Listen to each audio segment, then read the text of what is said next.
अस्सलाम वालेकुम जी। आज का हमारा जो लेक्चर है हम आगे चलते हैं। पहले लेक्चर में हमने पढ़ा था पेपर के साइज़ का, मार्जिन्स का, कुछ कॉलम्स के बारे में। तो आज हम उससे अगली बात करते हैं। नेक्स्ट आज हम सारे टूल्स एक दफ़ा सीख लें और इन टूल्स के बारे में कि कौन से टूल से क्या होता है ये हम थोड़ी सी बात कर लें और कुछ हम डॉक्यूमेंट के बारे में बात करते हैं। तो आइए देखते हैं। इसमें सबसे पहला जो टूल है सबसे ऊपर ये है, इसे कहते हैं सेलेक्ट टूल या पिक टूल। यानी जैसे कि अब इस पे आएंगे तो हम यहाँ पे इस टेक्स्ट बॉक्स को सिलेक्ट कर सकते हैं। सेलेक्ट करेंगे और इसको अगर हमने और करना है तो यही, अगर लॉक नहीं है, लॉक ख़त्म करते हैं इसका, तो हम इसको मूव भी कर सकते हैं इस तरीके से। ठीक है, ये है, इसे कहते हैं सेलेक्ट टूल या पिक टूल। और दूसरा जो है इसका ये वाला, ये कर्सर है। जब ये कर्सर की शेप में आता है तो इसको हम कुछ भी करके टाइप वगैरह कर सकते हैं।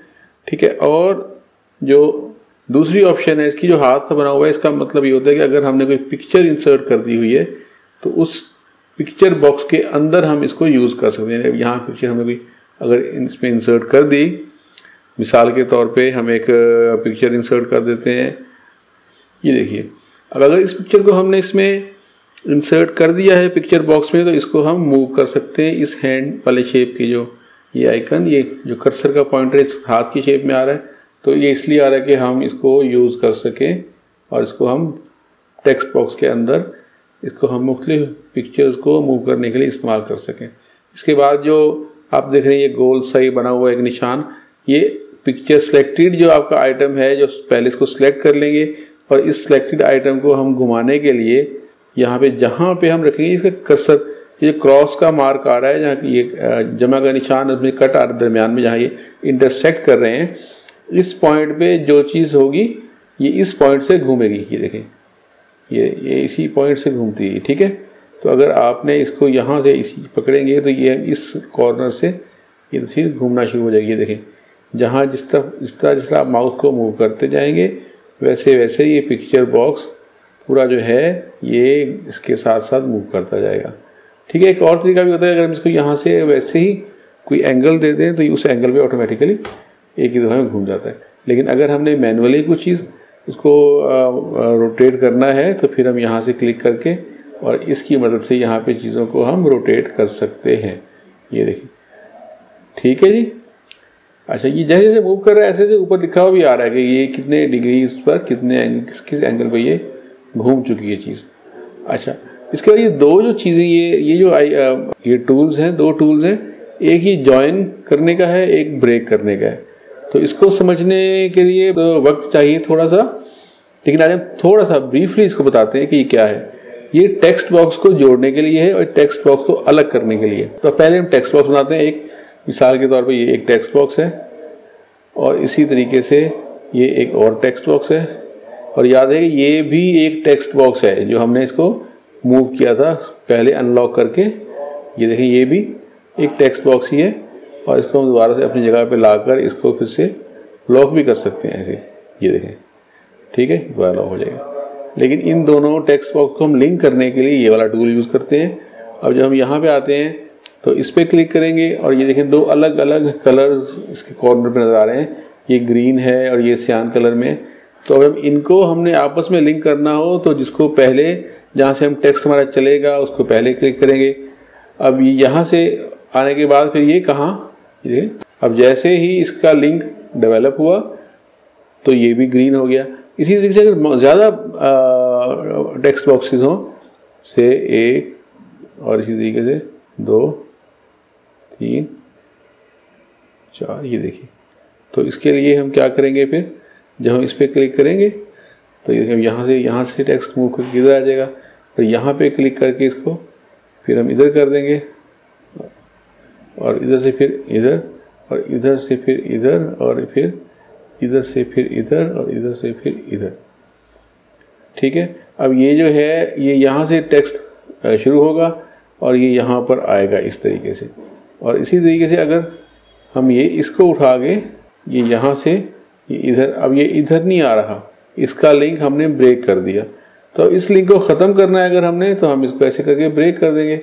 ये देखें, ये देखें, ये देखिए, ये तमाम के लिंक्स आपस में ख़त्म हो। एक दफ़ा फिर हम देखते हैं इसको। टेक्स्ट को लिंक करने का मतलब ये है कि पहले हम सबको उनको उड़ा के पहले एक समझाते हैं सारा तरीके से।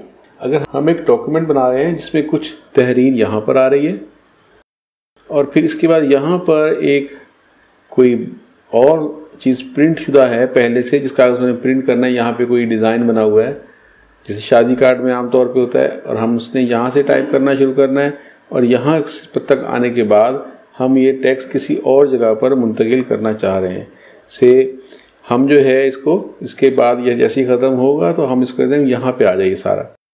अब ये हमारा जो है ये लिंक टेक्स्ट बॉक्स वाला टूल जो है ये काम है। इस पर क्लिक करते हैं तो ये हमें फ़ौरन ही अलग अलग कलर्स शो कर रहा है। अब इसका कलर ग्रीन है, इस पर क्लिक कर देंगे एक दफ़ा, तो जैसे ही हम इस पर क्लिक करने के बाद हम यहाँ पर लेके आ रहे हैं कर्सर को तो ये लिंक वाला आइकन शो भी कर रहा है। जैसे यहाँ पे ये वाला निशान है ऐसे ही कर्सर का शेप ये हो गया है, तो यहाँ क्लिक करते साथ ही ये इनका आपस में एक लिंक डेवलप हो जाता है। अब जब हम इस बॉक्स में कुछ टाइप करते हैं, देखिए हम यहाँ पे कुछ टाइप करते हैं, हम इसका फ़ॉन्ट का साइज़ ज़रा बड़ा कर लेते हैं ताकि जल्दी जल्दी जगह फिल भी हो जाए और हम आगे मूव भी कर जाए। देखिएगा ज़रा, आज का दिन हम टेक्स्ट को लिंक करके अगले टेक्स्ट बॉक्स में ले जाना।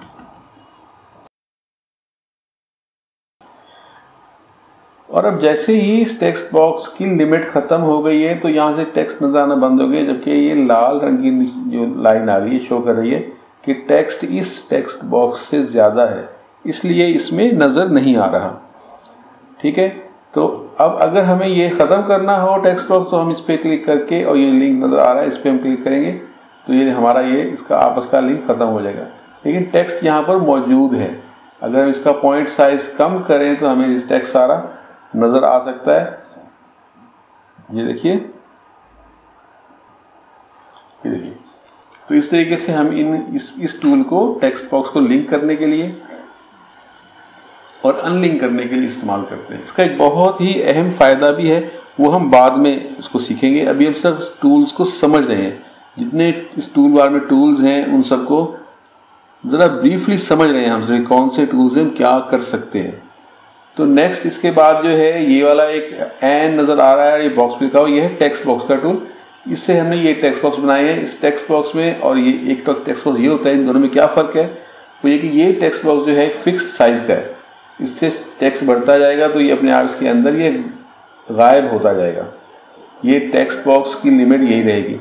जबकि जो ये वाला टेक्स्ट बॉक्स है, ये वाला अगर हम इससे टेक्स्ट बॉक्स बनाते हैं तो ये अपने आप इसका साइज़ बढ़ता जाएगा। जैसे हम कहते हैं कि आज मार्च की 21 तारीख है,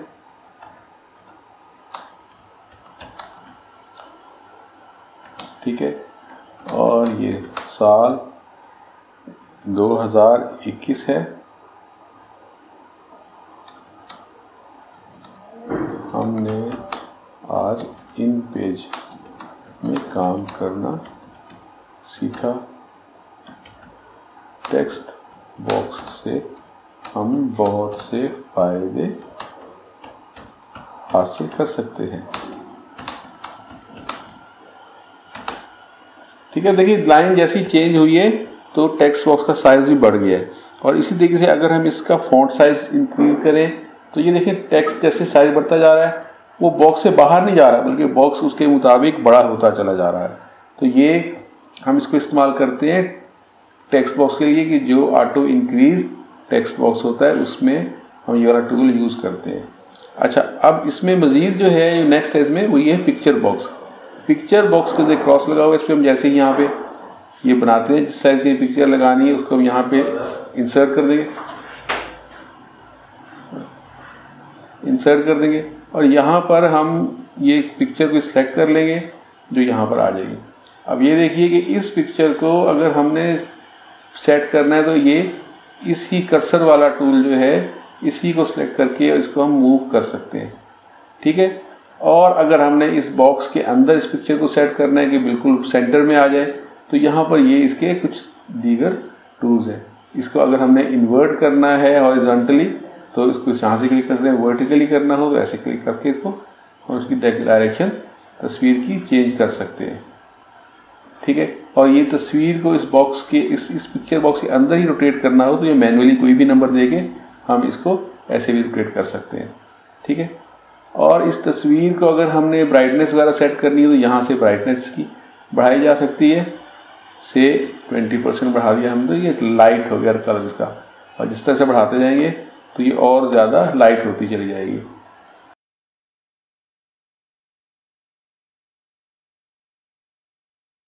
ये ब्राइटनेस और कंट्रास्ट के लिए ये दो यहाँ पे ऑप्शंस दी गई हैं। ठीक है, इसको हम अगर हम 0 कर देते हैं तो ये नॉर्मल हो जाता है बिल्कुल। और इसी तरीके से ये इसकी विड्थ इसको स्ट्रेच कर देगा। अगर हमने इसको 47% है और ये 47 ये बराबर है, दोनों साइडें बराबर रेशो से कम की गई हैं। अगर हम इसको 100% कर देते हैं और एक 47% रह जाता है तो मतलब यहाँ से ज़्यादा स्ट्रेच हो जाएगी और यहाँ से तस्वीर का साइज़ इतने का उतना रहेगा। ये देखिए सर, ये ठीक है। इसको हम दोबारा से 0 पे ले ताकि हम बताए हुआ क्या। ये देखिए, अब ये जो है जब ये तस्वीर इस तरीके से फैल गई है इसकी वजह ये है कि हमने एक तरफ से 100% कर दिया और एक तरफ से 47% दिया। अगर हम यहाँ से भी इसको 100% कर देंगे तो ये तस्वीर अपनी नॉर्मल हालत में प्रोपोर्शन में आ जाएगी। ठीक है, और ये जो है ये इसकी लोकेशन है कि ये हम इसको इसके कॉर्नर से कितना दूर रखना चाहते हैं। अगर हम 0 कर देते हैं तो ये देखें ये बिल्कुल इसका ऊपर ये इस साइड से बिल्कुल 0 पे एक कॉर्नर आ गया है और इसी यहाँ भी 0। ये देखिए, अब अगर हम कुछ नीचे करना चाहते हैं तो हम यहाँ से इसको हमने 10 मिलीमीटर का साइज है, 10 मिलीमीटर अपने बॉक्स से ये नीचे हो गई और इधर से अगर हम 10 mm देते हैं यहाँ पे 10 तो ये 10 mm इस तरफ से भी तस्वीर आगे मूव कर गई। अच्छा, इसके बाद ये जो दूसरे बॉक्सेस दिए गए हैं ये भी इन्हीं की शक्ल। इसका एक दफ़ा अगर बॉक्स ले लें तो यहाँ से इसकी हम स्टाइल चेंज कर सकते हैं इससे भी। ये देखिए, ये हमारा जो बॉक्स है इसको हम सेलेक्ट कर लें। अगर यहाँ पे ये तो राउंड कॉर्नर्स करें तो ये राउंड हो जाएगा और कॉर्नर्स राउंड करें तो ये कॉर्नर्स राउंड हो जाएंगे, स्क्वायर के स्क्वायर हो जाएगा। और यही ऑप्शन हम यहाँ इन बॉक्सेस से भी हासिल कर सकते हैं। और ये शेप्स जो हैं ये रेक्टेंगल और ये सर्कल और ये राउंडेड एजेस वाला बॉक्स ये हम बना सकते हैं किसी भी शेप की अगर हमें कहीं पे इस्तेमाल करने की ज़रूरत पड़े तो उसके लिए। ठीक, और ये राउंडेड एजेस वाला ये बॉक्स या रेक्टेंगल और ये सिंपल लाइन है, इसको हम सेलेक्ट करके हम ये लाइन ड्रॉ कर सकते हैं।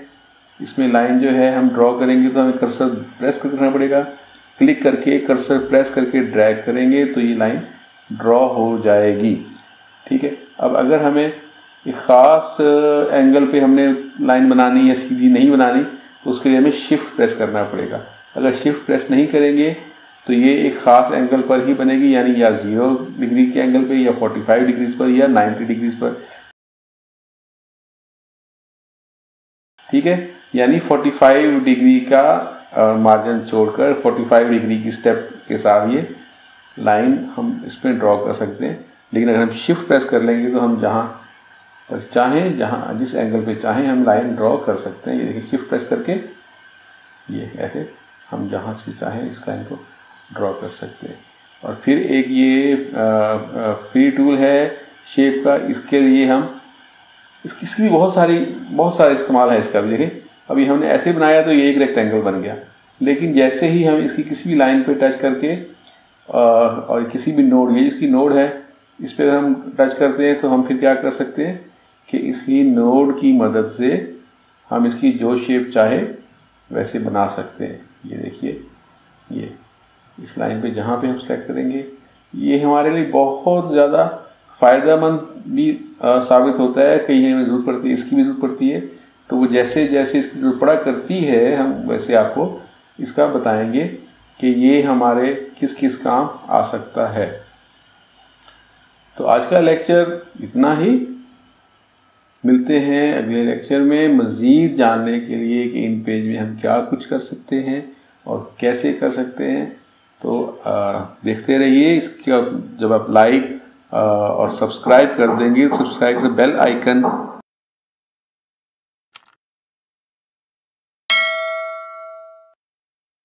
अगर आप इसको सब्सक्राइब कर देंगे, सब्सक्राइब का जो बेल आइकन है उसको प्रेस करने से ये होगा कि हमारी नई वीडियो की आपको इत्तला फौरी तौर पर मिल जाएगी।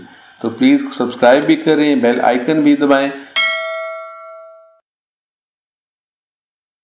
और इसको अपने दोस्तों के साथ जो इन पे सीखना चाहते हो शेयर भी ज़रूर कीजिएगा। बहुत शुक्रिया। अस्सलाम वालेकुम।